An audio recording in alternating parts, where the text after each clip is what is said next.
Oh no! I'm snowed in! Response video time!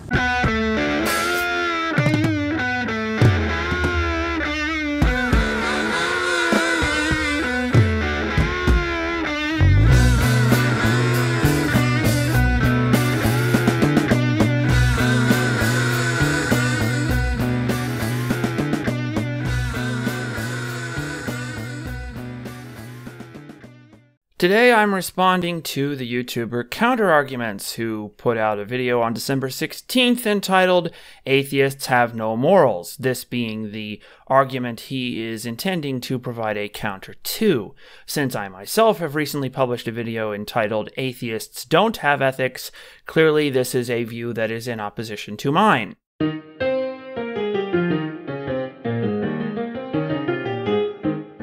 On August 20th, 2014, Christian and circle tracer Josh Feuerstein submitted a challenge and offered a reward to anybody that could provide me proof or evidence that God does not exist. I think it's rather ridiculous that there's been people for a long time that have said that God does not exist, and yet they're unarmed because they have zero evidence and zero proof. How would that ever hold up in a court of law? Josh Feuerstein? That's who you're going to have representing your opposition? This is the guy who embarrassed himself in front of the entire world with that stupid Starbucks red cups meme that atheists latched onto and Christians didn't. He either is an atheist plant who is constructing a really effective satire, effective because it's taken off in the atheist community, obviously not in the Christian community, or he's one of the dumbest people to ever have a YouTube account. You don't need to respond to him for any kind of rational reason, like someone's going to be persuaded by his arguments. You only need to respond to him to get pats on the back from atheists who already agree with you. No one's going to defend him, certainly not me. Unfortunately, or rather thankfully for his bank account, this is an unfalsifiable hypothesis. Feuerstein's challenge to atheists is stupid, but it's a specific kind of stupid that sounds a lot more credible than it really should. And the reason it sounds a lot more credible than it should is because the current generation of pseudo-intellectual, quote, new, unquote, quote, atheists, unquote, are too intellectually lazy to actually argue what they really believe in, and too dishonest to even admit what they actually believe in. They actually believe that there is no God. And so we're left with this impression that atheism is on such incredibly weak foundations that no one can argue for it. Now, if the pseudo-intellectuals called the new atheists had any philosophical education whatsoever, then we'd be hearing from them things like the argument from inconsistent revelations, the omnipotence paradox, the omniscience paradox, the argument from purpose and timelessness, the dysteleological argument, the problem of evil, the argument from free will, the Euthyphro dilemma, the fate of the unlearned, the problem of hell, and also, I guess, the one argument that we do hear from them, which is atheist epistemology. I hate to admit this, but Red Cups Man does have one valid point, and that is that the new atheists are cowards. They have all of these arguments they could be calling upon to defend their actual beliefs, and they pretend that all they have is a lack of belief. And of course, that's why they form churches like the Richard Dawkins Foundation for Reason and Science, because people who lack a belief totally form churches. Logically speaking, one does not assume that something exists until we can prove that it doesn't. It's the other way around. No, counter-arguments. There is no reason for us to follow this rule that you suggest. It is certainly not part of logic, because logic doesn't tell us what to believe. Does this rule of yours come from the law of non-contradiction? No. Does it come from the law of identity? No. Does it come from the law of the excluded middle? No. I'm not seeing it coming from anywhere in logic. This seems to be an arbitrary rule made up by atheists to promote atheism. Why should we obey you? And it's important to note that the word assume is an important part of all this. Do we know for certain that there is no God? No. Is it reasonable to conclude or assume that there isn't one so long as there is not enough evidence? Yes. The burden of proof is on the one making the claim, no one else. But you just made a claim. You claimed that it was most reasonable to conclude that God does not exist. That is a claim. That means you have the burden of proof on you just as much as someone who says that it is most reasonable to conclude that God does exist. There is no difference whatsoever between saying, I think God does not exist, and saying, I think it is most reasonable to conclude that God does not exist. Those two statements mean the same thing. If you say, I think God not existing is the most reasonable conclusion to assume, then you are saying you think that God does not exist. That is not a lack of belief. That is a belief. That is making a claim. There is a controversy. And it is in the nature of controversies for both sides to make claims. Controversies could not exist if both sides were not making claims. So it is meaningless to say that the burden of proof is on the one making the claim, because in every controversy, both sides make claims. Thus, the challenge itself is logically backwards. Now, just in case anyone's going to object that counterarguments didn't actually say that his rule was part of logic, maybe it's just part of epistemology. He just said it's logically backwards. He just said that his rule is part of logic. While presenting this challenge, Mr. Fierstein made the following scattershot argument. Now, the problem with truth and absolute truth is I believe that this generation doesn't like that concept because it means that there's moral law. It means that now that there's something that they will one day have to answer to. In fact, if you were to ask an atheist, I don't think he would ever actually be able to condemn something like the Holocaust and the killing of millions and millions of innocent people. Why? Because he just believes that they're an accident. They're just merely some molecular structure, that they're just part of this scientific thing called evolution, survival of the fittest. Well, how then was Hitler just not the fittest? I have to say, it's really well played by the atheists to choose the dumbest person they could possibly find to represent non-atheism on this issue. I think we need to learn from that. We need to find the dumbest atheists on YouTube we possibly can and then respond to them. So what am I even doing on this video? Counterarguments isn't the dumbest atheist I can find. I really should be finding someone a lot dumber. Someone down on Red Cup Guy's level. I mean, if I was as good at rhetoric as counterarguments, then that's what I'd be doing, but no. I'm not that great at rhetoric, I'm much better at philosophy. So, looking at this from the perspective of philosophy, let me try and translate Red Cup Guy's barely coherent, unscripted rant into something that you might actually hear from a real Christian philosopher. Red Cup Guy is claiming that you can't believe in real moral values without believing in their cause, which would be God. And that's simply not true. And we know it's not true because atheists believe in real physical objects without believing in their cause, which would be God. And if atheists can believe in real physical objects, like tables and chairs, without believing in their cause, I see no reason why they can't do the same thing with real moral values. And in fact, there have been some atheists who do have ethics or have had ethics, like Raoul Wallenberg, who fought the Holocaust. At great personal risk to himself, he fought against the Holocaust when he didn't have to, and was a real hero, and was, as far as I know, an atheist. So Raoul Wallenberg stands as a counterexample to prove that atheists can have ethics, and some have. And so there has to be some series of philosophical moves you can make from atheism to reach some kind of ethics. The only problem is, I have very rarely met atheists who actually make those moves. Most don't. If this is correct, it would mean that religion, particularly monotheism, is necessary for establishing a moral basis. No, it doesn't have to be the monotheistic God. Could be any kind of God.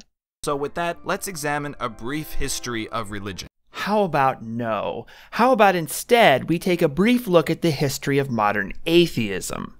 In the early 20th century, an entire religion was formed by atheists called logical positivism, which had its own Bible, Language, Truth, and Logic by A.J. Ayer, which was constructed specifically to get rid of ethics.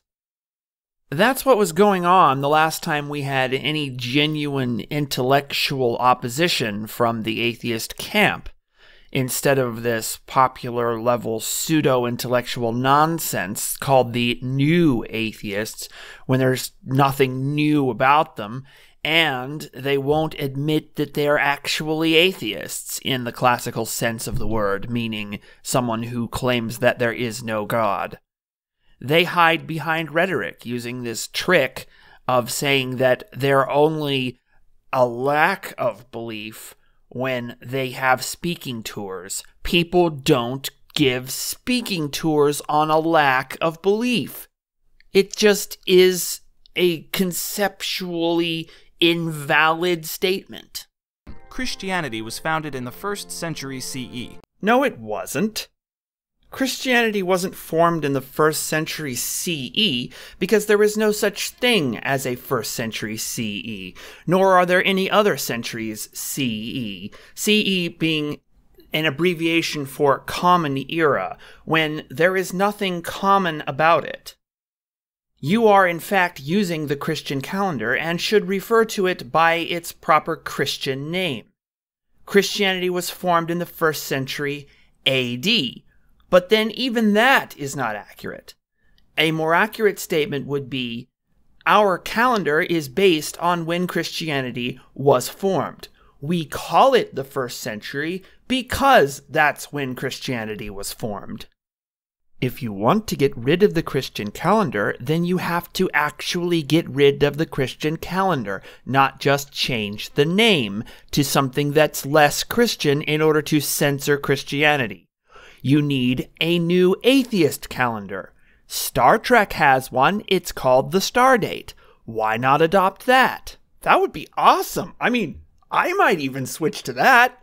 But I'm not going to change the name to something less Christian in order to appease atheists who want to pretend that Christianity didn't invent the things that it did in fact invent. And by invent, I mean culturally contributed. I'm not going to help these people stamp out all of the cultural contributions of Christianity to our society while keeping the contributions of all the other world's cultures in our society intact. That is bigotry. However, this was not the beginning of monotheism. The first monotheistic religion, Judaism, was founded in about 1800 BCE, but we can go back further than this to the Indus Valley, perhaps as long ago as 2300 BCE when Hinduism was founded, the oldest religion still practiced to this day. If we wanted to go back even further than this, we could travel back to Egypt in 4000 BCE, where the first religious records, the earliest Egyptian myths, can be found. Now, naturally, it's difficult to be absolutely certain about a timeline such as this, and there's plenty of debate surrounding it. As a Latter-day Saint, I believe in the doctrine of the antiquity of the gospel, which states that the gospel of Jesus Christ was taught by God to Adam in the beginning, and that Adam taught this to his children, and that it was passed down through the generations, as discussed in Lectures of Faith number 2. And that these other religions, which we call pagan, are distortions of the true religion, which became distorted due to sin, due to ignorance of the true God springing up, due to people teaching their children of God in a way that was inadequate. And so every false religion has some picture of the true God within it, but they understand incompletely and in a distorted fashion.